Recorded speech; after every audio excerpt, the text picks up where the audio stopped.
दूसरी शादी। आदि की शादी के लिए उसके मम्मी पापा रिया के घर जाते हैं। अरे कैसे कर दे शादी भाई साहब। आपका बेटा तो अभी कुछ करता ही नहीं है। सुना है आगे पढ़ाई करने के लिए शहर भी जा रहा है। तभी तो भाई साहब हम चाहते हैं कि शहर जाने से पहले इसकी शादी कर दे। और कमाने का क्या है, हर कोई तो पढ़ लिख कर कमाता ही है। हाँ हाँ, और गांव का सबसे बड़ा मकान और समृद्ध परिवार से है आदि। मुझे तो समझ में ही नहीं आता, इतनी जल्दी शादी। रिया भी अभी पढ़ रही है, इतनी अच्छी है वो पढ़ाई लिखाई में, कैसे शादी कर दूं। आप लोग थोड़ा समय दे। आदि के माता पिता घर चले जाते हैं, जहां आदि के पिता कहते हैं, अरे भाग्यवान, मुझे तो समझ ही नहीं आ रहा कि तू क्यों इतनी जल्दी आदि की शादी करवाना चाहती है। पढ़ लिख कर कमाई धमाई करने लायक हो जाए तो फिर कर देना शादी। अरे आप चुप रहिए। रिया जैसी लड़कियों के लिए शादी के रिश्तों की कमी है क्या? इतनी सुंदर, संस्कारी, पढ़ी लिखी और अच्छी परवरिश वाली लड़की है वो। मैं तो छोड़ ही नहीं सकती ये रिश्ता किसी भी कीमत में। बता दे रही हूँ, रिया की शादी आदि से ना कराई ना तो मैं जहर खाकर जान दे दूंगी। पूरे गांव में नाम है उन लोगों का। नौकर चाकर कितने लगे हैं उनके घर में। अरे मेरी बेटी तो राज करेगी, राज। और इस तरह ना चाहते हुए भी रिया की शादी आदि से हो जाती है। अरे बेटी, ये ले तेरी किताबें। पढ़ाई बिल्कुल ना छोड़ना। तू तो मेरी गर्व करने वाली बहू है। बड़ा नाम है तेरा गांव में। हाँ, आखिर पसंद किसने किया है रिया को आदि के लिए? आदि को गांव की रिया इतनी पसंद नहीं होती है। अरे यार, तू तो बड़ा लक्की निकला। रिया जैसी लड़की से तेरी शादी हो गई। अरे लक्की की क्या बात है, वो भी तो मेरे जैसे लड़के की बीवी बनकर किस्मत वाली बनी है ना। अरे अब तो तू रह नहीं दे। ना तो तू कमाता है, ना ही पढ़ने में अच्छा है। क्या है तुझमें? बस पैसा, और वो भी बाप का। आदि को दोस्तों की बात पर बहुत गुस्सा आता है। पिताजी, मैं शहर जाना चाहता हूँ आगे की पढ़ाई के लिए।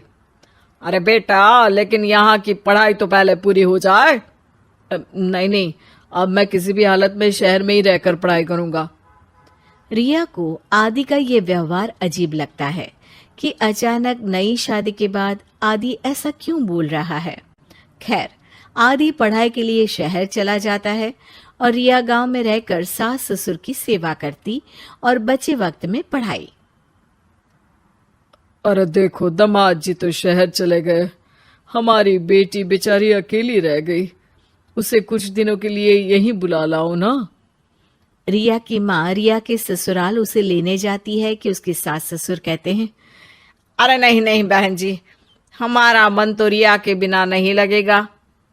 हाँ माँ, इनको तो शहर जाना ही था पढ़ाई के लिए, बस थोड़ा पहले चले गए। माँ खाली हाथ वापस आ जाती है। आदि शहर में मन लगाकर पढ़ाई करता है और इंजीनियरिंग के लिए दाखिला ले लेता है, तो वहीं रिया भी एमए की पढ़ाई में प्रवेश लेकर समाज सेवा में मन लगाती है। तुझे देखकर लगता है कि मैंने तेरे साथ ठीक नहीं किया बेटी। शादी तो करवा दी, लेकिन पति का साथ नहीं मिला। अरे तो क्या हुआ, जैसे मैं अपने माँ पापा के साथ थी वैसे अब आप दोनों के साथ हूँ, है ना? सास खुश हो जाती है। अरे सुनो, बहू आदि लौट रहा है शहर से, वो कल आ जाएगा, तुम लोग तैयारी कर लो। रिया ये सुनकर खुश हो जाती है। वो सोच लेती है कि अब वो कुछ दिनों तक आदि के साथ क्वालिटी टाइम बिताएगी। लेकिन जब आदि घर आता है तो उसके साथ होती है एक शहर की लड़की जो जींस और टॉप में होती है। ये मेरी दोस्त है, मेरे साथ रहेगी। आदि उसे अपने मम्मी पापा से मिलवाता है, लेकिन रिया से नहीं। रिया सबके लिए खाना लगाती है। अरे ये नौकरानी कितनी सुंदर है, खाना भी अच्छा बनाया है। अरे नहीं नहीं, ये नौकरानी नहीं, मेरी बहू यानी आदि की बीवी है। ये सुनकर लड़की शांत हो जाती है और आदि की तरफ देखने लगती है, फिर वहां से चली जाती है। अरे माँ, क्या जरूरत थी घर की कहानी बताने की? देखा, अब वो बुरा मान गई ना। वैसे भी मैं आप लोगों को बता देता हूं, मुझे रिया के साथ नहीं रहना। मैं शिवानी से प्यार करता हूं और उसी से शादी करूंगा। मैं रिया को छोड़ रहा हूं। आदि ये बोलकर उस लड़की के साथ शहर चला जाता है।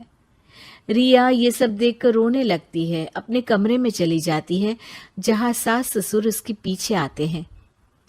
हमें माफ कर दे बेटा। वो दोनों उसके सामने हाथ जोड़ते हैं। आप लोग ऐसा क्यों बोल रहे हैं? ये तो मेरी किस्मत थी, पर अब मैंने सोचा है कि मैं भी आगे पढ़ाई करके आगे बढ़ूंगी। रिया पढ़ाई लिखाई करके पूरे जिले की कलेक्टर बनती है। आदि उसे छोड़कर शिवानी से शहर में ही शादी कर लेता है। फिर एक दिन रिया के ससुराल में, अरे बेटी रिया, तुझसे मिलने कोई आया है। कौन है माँ? हमें आपकी बहू के बारे में सब पता है। मैं आप लोगों से अपने बेटे के लिए आपकी बहू का हाथ मांगने आई हूं। रिया के सास ससुर और माता पिता ने मिलकर ये फैसला किया था कि वो रिया की शादी करवा देंगे।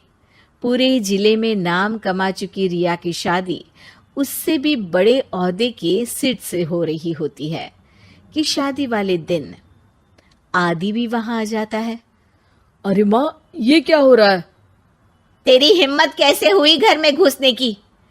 पूरे गांव में हम लोगों की नाक कटा अकेला छोड़ गया था एक लड़की के लिए, अब क्या लेने आया है? माँ, वो लड़की ठीक नहीं निकली। उसने मुझे धोखा दे दिया माँ। मैं रिया की कीमत समझ चुका हूँ। अरे इतने बड़े जिले की कलेक्टर है वो। मैं यहाँ नहीं था, फिर भी उसने आप लोगों का पूरा ध्यान रखा। बहुत लेट हो चुका है बेटा। रिया आज अपनी नई जिंदगी की शुरुआत करने जा रही है। अब उसे भी जीने का हक है। वो तेरी सुविधा से जिंदगी